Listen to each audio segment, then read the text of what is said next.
What's going on YouTube? Welcome to my first tutorial on how to vlog in 2017.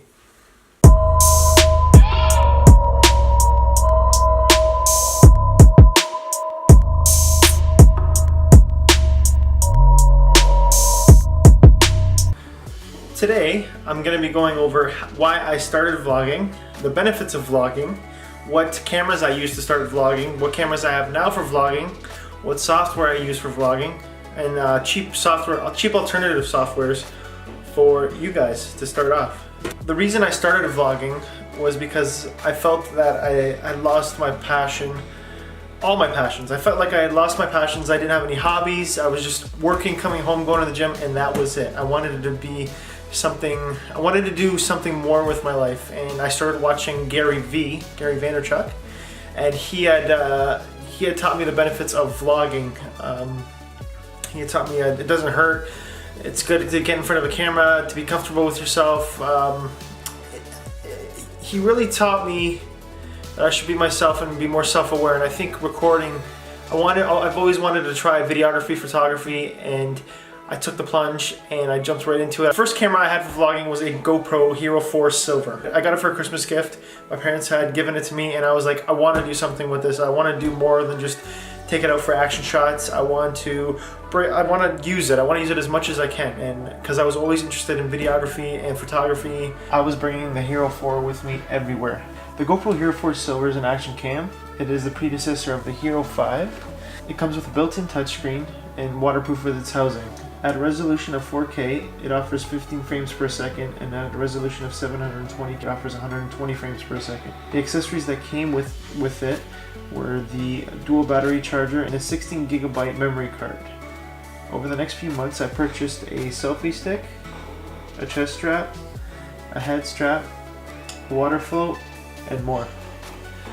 The next camera I'm going to be talking about is the most convenient camera, and probably a camera that everybody has. It's your mobile phone. The mobile phone that I use is the iPhone 7.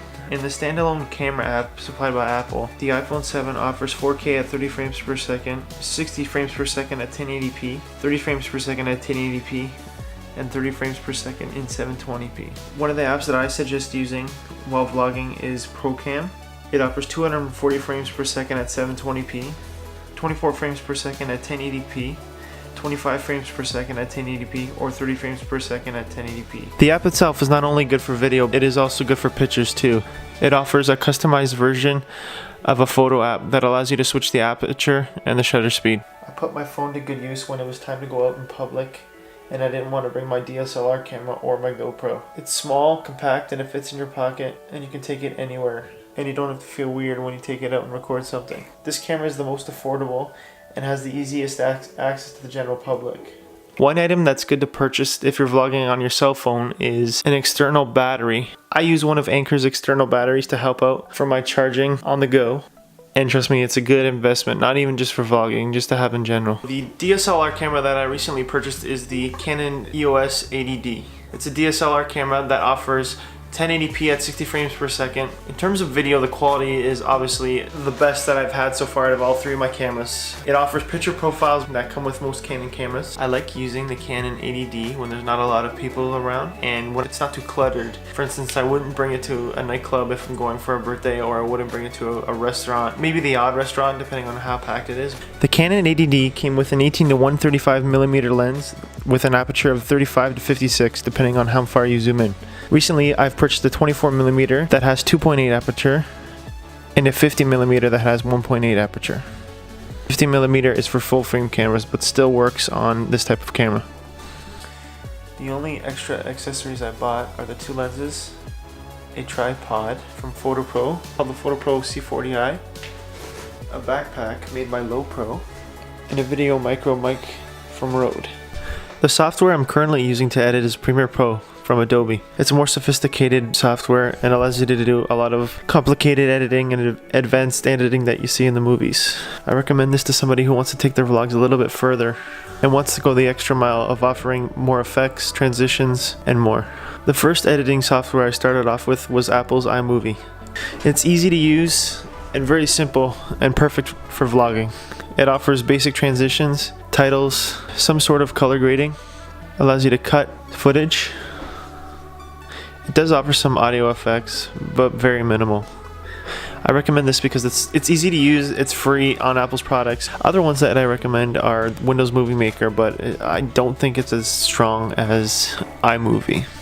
So guys, depending on your style of vlog, you're gonna want to do either a regular raw vlog, which is probably at 24 frames per second, or 30 frames per second, depending on what you do. So if you guys don't know about frames per second, maybe in the future I'll make another video on that, but you wanna use 24 frames per second if you want your vlog to look a little bit more cinematic, so like the movie's a little bit blurred out. 60 frames per second is good for slow motion or fast movements, so if you want to capture a really fast movement, you can use 60 frames per second, but it will be more jittery. The camera will be more jittery, and you can reduce the 60 frames per second to 24 frames per second by reducing it 40%, and that gives you the slow motion effect on when you're editing your footage. So for me, for instance, I depending on your software program, now that I have Premiere, I can make all my 60 frames per second footage into 24 frames per second footage because of the sequences, which is, if you guys don't know what that is, look it up. Google everything. Anything you guys don't know, Google it for now. Maybe I'll make a video on it in the future. So obviously, when you edit, you want to have a mouse. You want to have a hard drive to store all your footage. A mouse makes it way easier than using the trackpad on your laptop if you're using your laptop. Desktop computers, you're loving it, but then if you're using a desktop computer, you're not going to be as mobile, obviously, as you would having a laptop. So after discussing all of the materials that I've chosen and the software I use and what software I think you guys should use, some people that I notice online are struggling to find a topic to talk about. My method to picking a topic would be something that you're passionate about, that you like doing, enjoy doing, that you think you're good at. So for instance, if you want to get into photography like I did, you can talk about that. You can talk about the steps that you did to do photography. People like seeing the journey. People like seeing how you got from the underdog to the best photographer in the world, if you're good at that. Like if you want to, you can talk about anything, any topic. You can talk about being a car mechanic and how to fix cars, and be a model, be fitness guru, like whatever you want, you can just talk about it. Pick up a camera and start. It's easy as just pulling your cell phone out of your pocket and being sociable on the camera. Talk to the camera. It's so easy.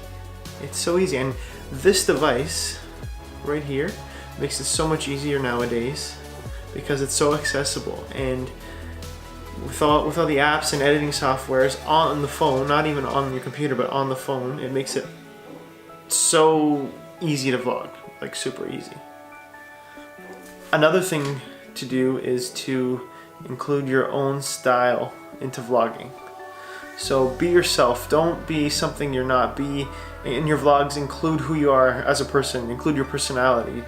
I still find it hard, and I struggle with not being myself in front of the camera, but trying to be proper, because I feel like I speak too fast, and sometimes I stutter and this and that, but you know what? Everyone starts everywhere. Go look at people who have been vlogging forever. If you go watch the first video and watch their last video, you can see the difference. How they come from being a beginner to being a professional vlogger. I hope you guys enjoyed my first tutorial on how to vlog. If you guys could leave a comment and subscribe below, that'd be greatly appreciated. And please give me feedback. I don't mind criticism. It's gonna happen. I need all the criticism I can take for these videos so I can make them better. We'll see you in the next one. Peace.